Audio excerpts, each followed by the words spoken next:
Good morning, everybody, and welcome to Turning Towards Life. This is Lizzie and Justin here again on Sunday morning, broadcasting from London, and as ever, live and unrehearsed, us coming to you from our homes. This week we have a source, as we always do, which is a kind of springboard from which the conversation happens. And Justin has brought this wonderful source for us from the Marcus Aurelius Meditations, which I'm really excited to get into. Another thing that happens for me, Justin, when you bring the kind of sources that you often bring, is like I can feel new territories coming, just by in the reading of it. So I really appreciate the kind of sources you're bringing, and this one particularly with the kind of the edge of myself I can feel when I'm reading it. So I'm really grateful. I'm grateful to be here with everyone who's listening as well. And as usual, please feel free to participate in the conversation either on Facebook or on Instagram. And it's just lovely to be stepping into the kind of regularity again. I always feel supported just by the regularness of this and the practice of it. So thank you. Good morning, Lizzie, and morning, everyone. I always say that I'm pleased to be here, and it's true. It's always true. And I love the idea of sources, by the way. You're talking about what happens for you sometimes when I bring a source, Lizzie, that's sort of off to one side of your own reading or experience in some way. And I have exactly the same experience when you bring sources. And then this work of having the source come alive between us and being in dialogue with one another and with the source and with the person who wrote the source, whether we know them or not, whether they're alive or dead. There's a sort of multi-way dialogue in which new interpretations and new meanings and new understanding come through, and we come through in new ways because we're with one another and we're with this piece of text as well. It's incredibly alive. And I wanted to say that because although we haven't announced it officially, and we're about to, you and I, Lizzie, have a Turning Towards Life plan to make this way of engaging with sources more available to people and having people come and join us and join in some live events coming up. First one of which will be next month from the time that we're recording this, so April 2021, and we'll post the details very shortly.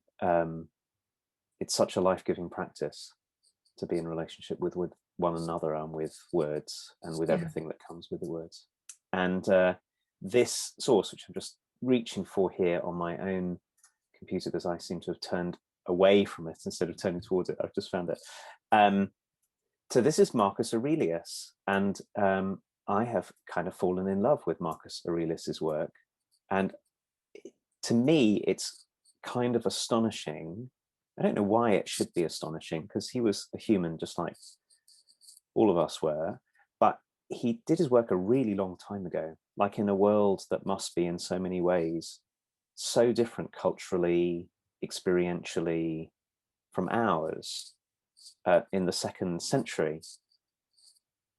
And yet, of course, because he's a human and deals with human things, he feels like he's writing often directly to me and directly to us.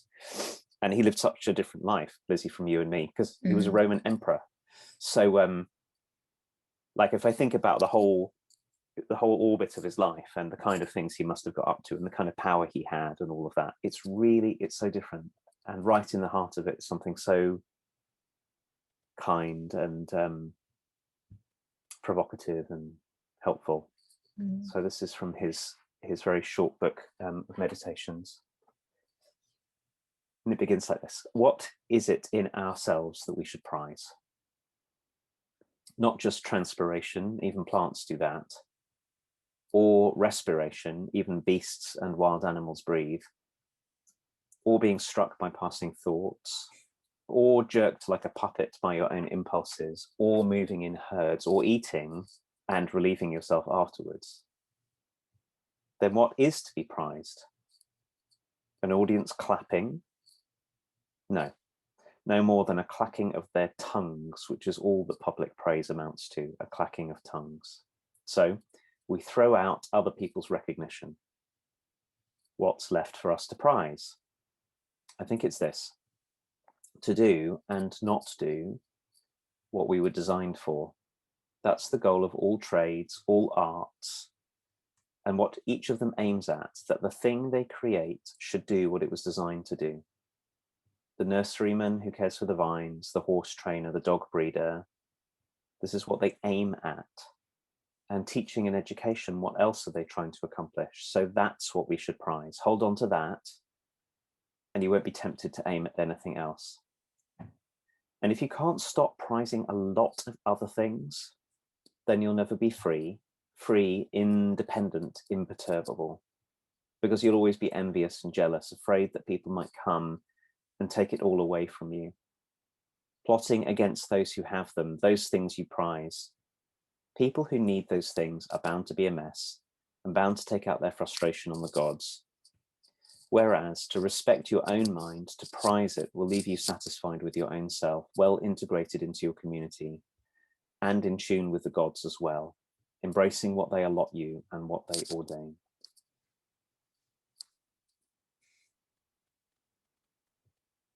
What is it in ourselves that we should prize? Not just transpiration, even plants do that, or respiration, even beasts and wild animals breathe, or being struck by passing thoughts, or jerked like a puppet by your own impulses, or moving in herds, or eating and relieving yourself afterwards. Then what is to be prized? An audience clapping?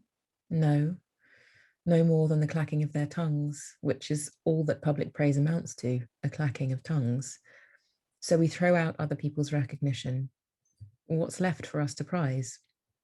I think it is this: to do and not do what we were designed for. That's the goal of all trades, all arts, and what each of them aims at, that the thing they create should do what it was designed to do. The nurseryman who cares for the vines, the horse trainer, the dog breeder, that is what they aim at. And teaching and education, what else are they trying to accomplish? So that's what we should prize. Hold on to that, and you won't be tempted to aim at anything else. And if you can't stop prizing a lot of other things, then you'll never be free, independent, imperturbable, because you'll always be envious and jealous, afraid that people might come and take it all away from you, plotting against those who have them, those things you prize.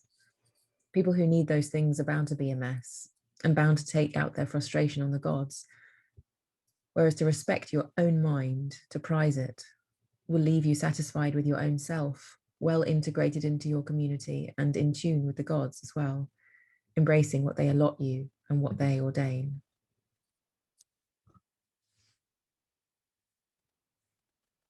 So one of the reasons I brought this was the feeling of settling that I had when reading it.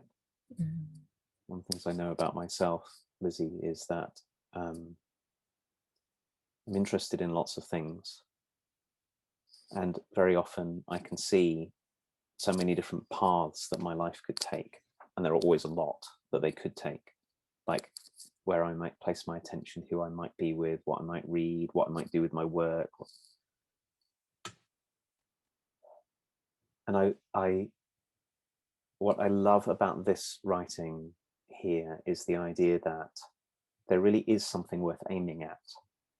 So I think if Marcus Aurelius was saying just be okay where you are and don't aim at anything, I'd have a trouble with it, because there's so much in our lives. There are injustices, for example, where somebody's exercising unhealthy power over us and we're stuck somewhere we shouldn't be. There are all of those kind of circumstances. And he's not saying that, I think he's saying there is something that we're here for, and if we can find it, if we can pay enough attention to ourselves, that we can find what of us has our lives be coherent, what has us express our unique capacities, what it is that seems like it's ours to do, that is really worth aiming at. And that many of the other things that we go, look at me, how fantastic I am, or more importantly, we go, look at that person over there, how fantastic she is or he is, I have to be that way. They're such traps, because they take us very, very far away from ourselves. and they open us to this this perpetual state of the thing at the end, actually, I for me is really impactful, that this risk of always being just looking for it, envious and jealous that people might come and take it all away from you. Mm. Somehow I think that's the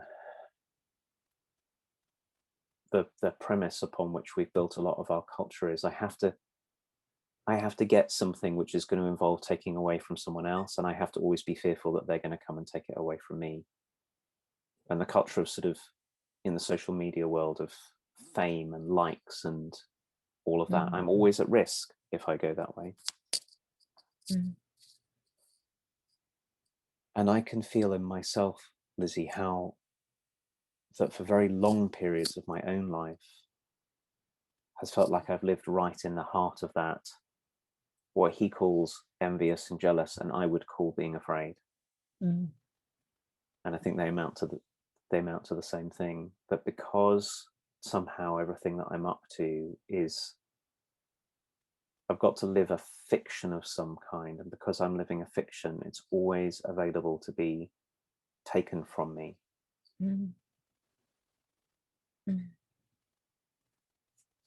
So he leaves me with this question of, how do we find out?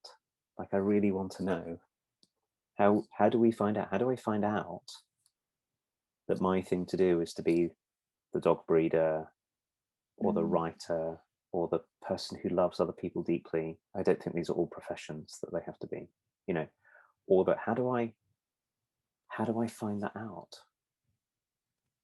And it has something to do with when we find, at least for me, when I find myself momentarily freed of all of this churning, and I'm quiet enough, and then very often I have a glimpse. In fact, these days I feel like I've got a very strong glimpse, a very strong sense of it.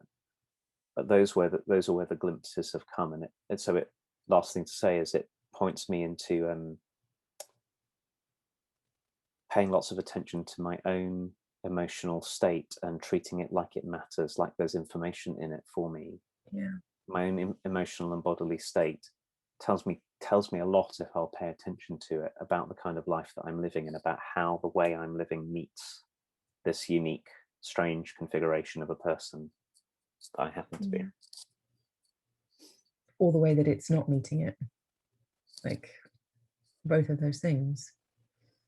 I really hear you, and it's kind of pointing me to this thing that I realized a while ago, which was that I needed to sit down and ask myself what it was like to be me. And often it's like my way into the things that I find hard as well.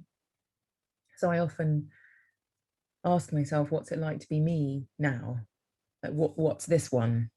Because so much of my orientation has been like focused on the world, and just sitting quietly and getting interested in myself has been like revelatory to me, because I'm just not that way kind of inclined, if you like, or my background and the culture that I've been in hasn't directed me there very readily. And so what I really appreciate about this source and what you're saying is that there is a way for us to be respectful of ourselves, respectful of this one, as if this one is filled with information that can really help us, rather than the narrative, I think, that's so easy to pick up is, there's something wrong with me.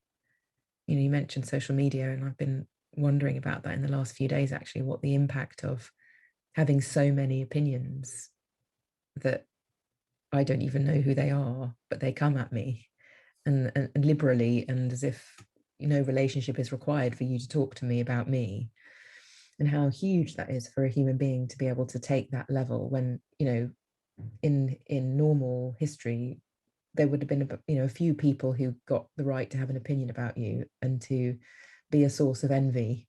But now there's like the whole world can be a source of envy because of the way that the internet works and social media and everything. And I've been reflecting on the impact of that on a human life and what that really means.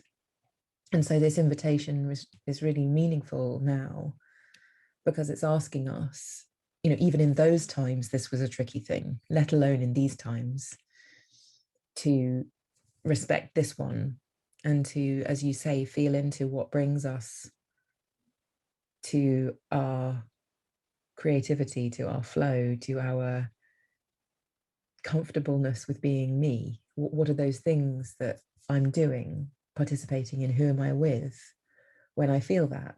And I know that the other side of it is so enlightening for me too. Like, there are certain times I come out of things and my body is like shaking, and I didn't even know that that was going on in the thing.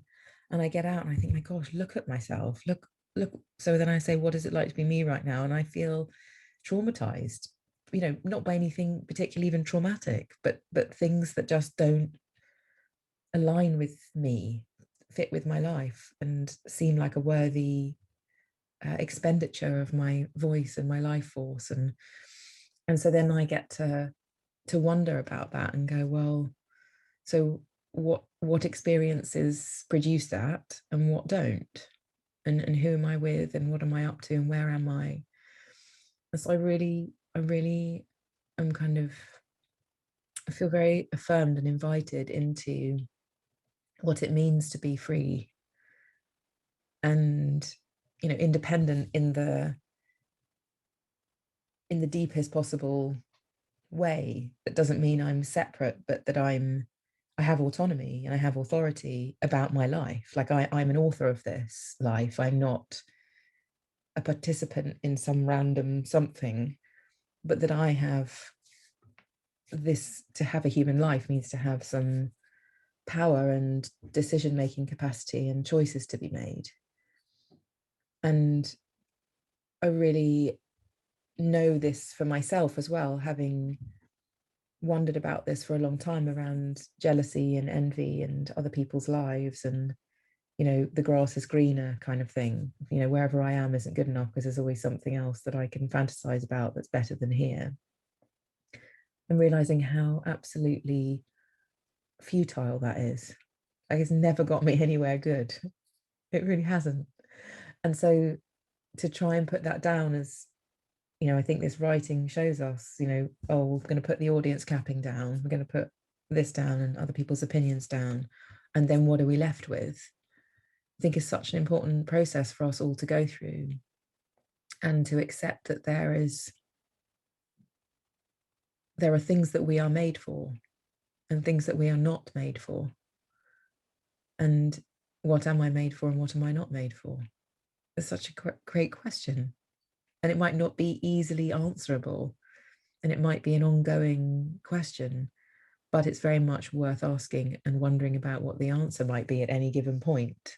Not as if there's like a fixed something, but as a guidance system, like as a feeling into how to make decisions, how to choose, how to find what's mine, and to keep doing that on a daily basis feels like it can add up to something free, something that's itself, rather than a kind of spread out amalgam that doesn't feel like any of it's mine, which I know I definitely have the kind of orientation to life that I could end up like that, with nothing of my own, but everything of everyone else's. Which is why in hearing you and in reading Marcus, I really appreciate his language of independence. You said it really clearly, that to be independent is not to be separate from or unaffected by the world around us, but it's to find that in ourselves that is ours, and to honor it. And we'll always be deeply connected with and affected by and affecting other people. So we're always interdependent. It's also true. Particularly, it must have been true in Marcus Aurelius's time in a way that is amplified now by the way social media works. that we humans have always been shaped by what we think other people are up to, and what we think other people think of what we're up to, and what we think of what we think, you know, that sort of hall of mirrors that we end up in. Yeah. And I was really moved, Lizzie, by your question, what is it like to be me? The honoring of that, and how vital it is to pay attention to it, and how little most of us ever got taught that. Like, I so remember this at school. At school, I think it's probably true of most people. If you go to a school in, you know, somewhere like where we are, we get taught that the way to be as a human is to know the right answers to facts, maybe know how to do some things, but we're never brought into the disciplines of paying attention to ourselves and paying attention to what's arising in our own experience, and being curious about it, but also treating ourselves, like you said, with dignity. So even, it struck me when you were speaking, that even when we find ourselves in that state of envy and jealousy about other people's lives that spins us out from our own life, like, I've got to be like that person on Twitter, or that famous person, or if I don't notice that what I'm in the middle of then is being envious and jealous, and how that's working out in my life, oh my goodness, I've spent the last 10 years living in jealousy of other people.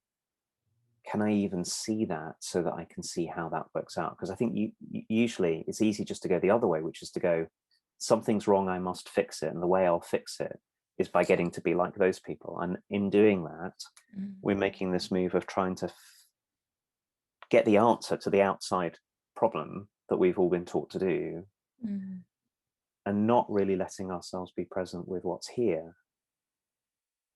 And it's a subtle difference. And I appreciate that this is what you were saying, is that one way of understanding that might be to say, well, just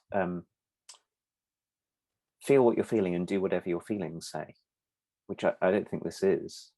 I feel jealous, so go and resolve the jealousy by getting the thing, you know. No, the bigger question is, what is this jealousy that's arising, and what role does it play in my life, and how do I dignify my own life by welcoming, by turning towards it and inquiring into it, and ideally having other people that we can talk to about it. Like, it's been such a thing for me with you, Lizzie, to be able to say that here's something that's going on in my life. I wonder what it is. Can we talk about it together? So to wonder about our own experience, but to take it seriously enough, or to give it enough dignity, that we can start to find something that can feel true to our own unique shape, that can have us meet with the world without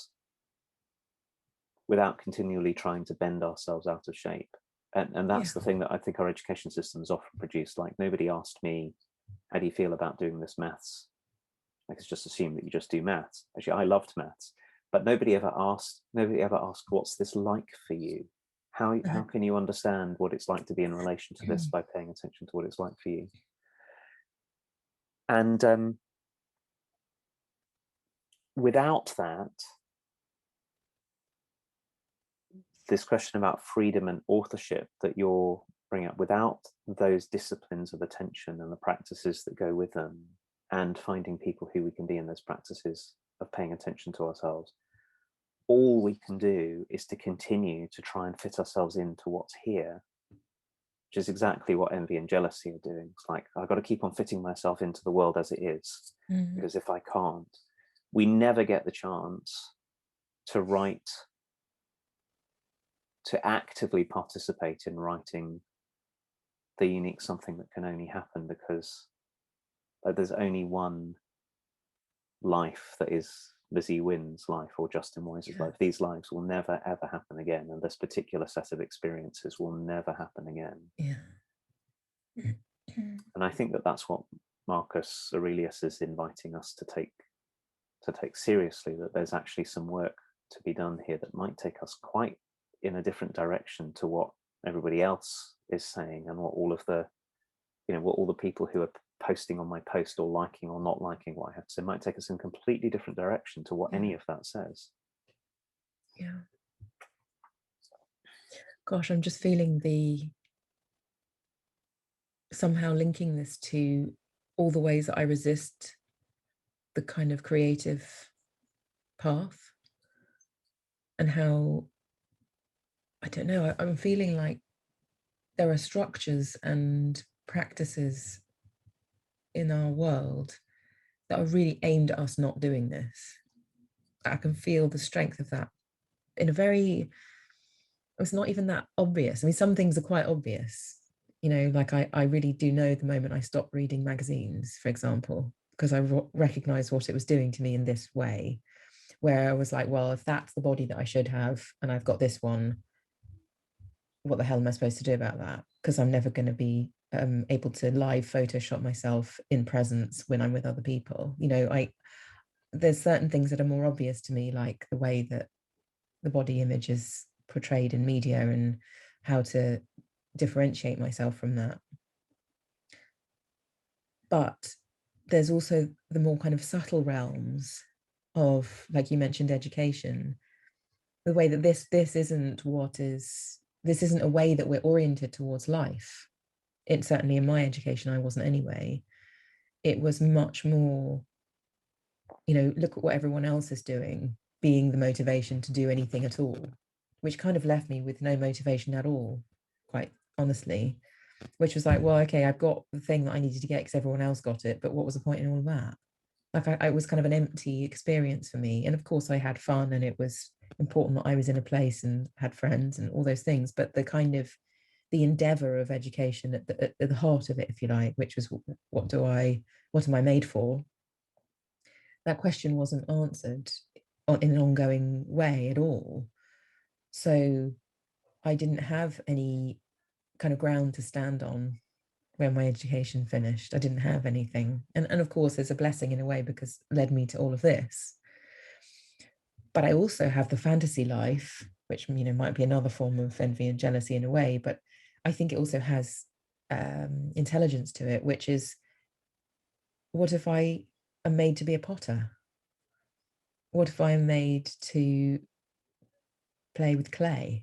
Like that kind of question never got to be answered, because I didn't have that orienting inquiry around what am I made for. It was all, this is what we do. You know, you can choose between your languages or something. And that was about the only choice of it.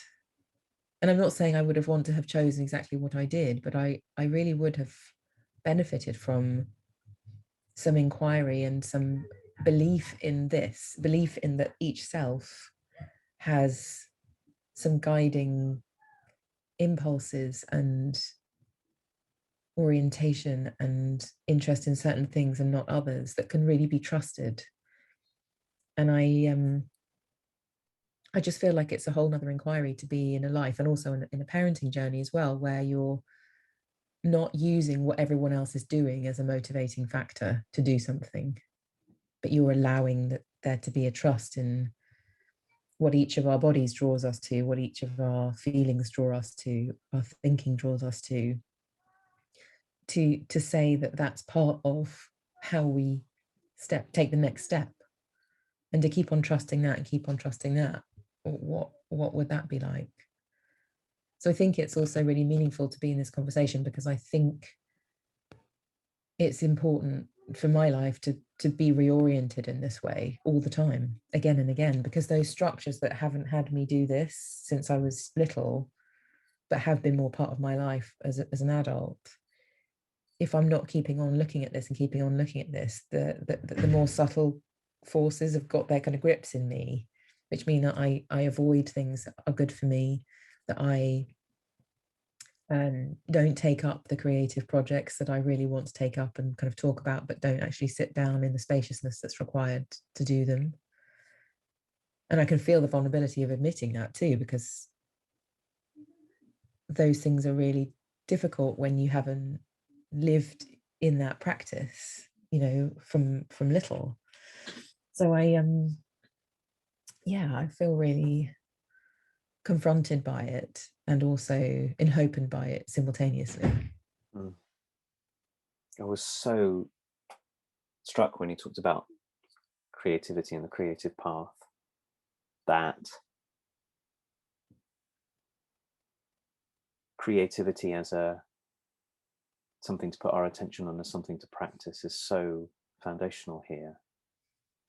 I heard someone say this week that creativity is central to the spiritual path, which is really the path of living our lives fully, actually. Creativity, open-heartedness, and not skipping over our own experience. So there was so much in what you were saying just now that reminded me that we're encouraged not to be that creative, to be creative only within very, very limited bounds. Yeah. And to jump over our own experience, so to jump over the grief, to jump over great joy, to not pay attention to any of these, to jump over our own jealousy, and to try to fit in, as opposed to paying deep attention to what's here, being really welcoming and open-hearted and curious about it, and what's here in other people too, and then bringing our creativity to it, which might take us who knows where. And when we really let our creativity go, when we're prepared to write what's true and make it available to others, when we're prepared to find out what it's like to sit behind a potter's wheel, Lizzie, and just see, what does this feel like in my body?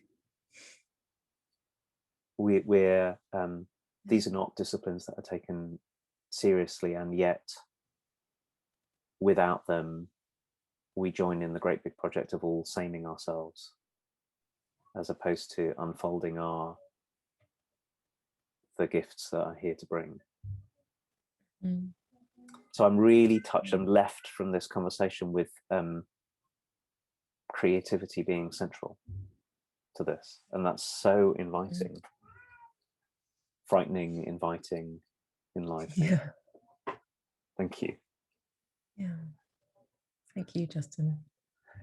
So we're at that time where it's time for us to end, and I want to say thank you to you, Lizzie, and thank you to everyone. And I want to say to everyone who is listening to us in early March 2021, please keep your eyes out on our Instagram feed, in our Facebook group, anywhere else that you see us, for an announcement about a fun experiment we're going to do, opening the doors of turning towards life to others, so we can step in together in a few weeks' time. So that will come soon. And as always, we, all being well, will be back same time next week. Bye, everybody. Everyone.